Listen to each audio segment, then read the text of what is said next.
Aujourd'hui, nous sommes sur le secteur nord de la Charente-Maritime, sur la commune de La Ronde. Donc nous procédons au contrôle des chasseurs qui pratiquent la chasse du lièvre, puisqu'aujourd'hui nous sommes le jour de l'ouverture sur cette zone.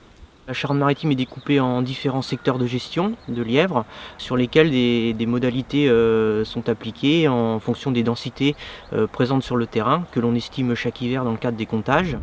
Donc les chasseurs aujourd'hui ont le droit de prélever maximum un lièvre sur la zone, comme dans le département, on est limité à un lièvre par jour de chasse.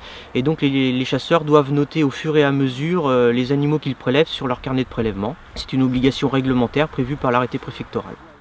C'est pour un contrôle du permis de chasser et des documents afférents. Dans le cadre des contrôles relatifs à la police de la chasse, nous leur demandons de nous présenter différents documents, à savoir le titre permanent du permis de chasser, sur lequel est indiquée leur identité ainsi que leur photo. Ils doivent également nous présenter leur volet de validation annuel, également leur assurance de chasse, la carte du territoire sur lequel ils pratiquent, ainsi que leur carnet de prélèvement qui est individuel et obligatoire. Le but étant de faire avant tout de la prévention et de se faire voir sur un maximum de territoire. Nous patrouillons à bord de notre véhicule et lorsque l'on constate la présence d'un chasseur, nous procédons à son contrôle. J'ai noté mon lièvre sur le carnet de prélèvement. La commune, la date, plus une petite coche qui précise la demi-journée. Donc là, une coche dans la case matin. Parfait.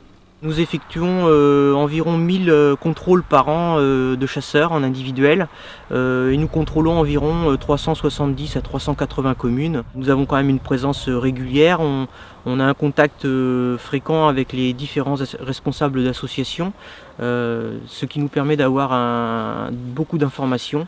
Et au jour d'aujourd'hui, c'est vrai que lorsqu'on va sur une commune, on sait quelles sont les zones les plus propices pour effectuer des contrôles et parfois quels sont les individus à privilégier dans le cadre de ces contrôles.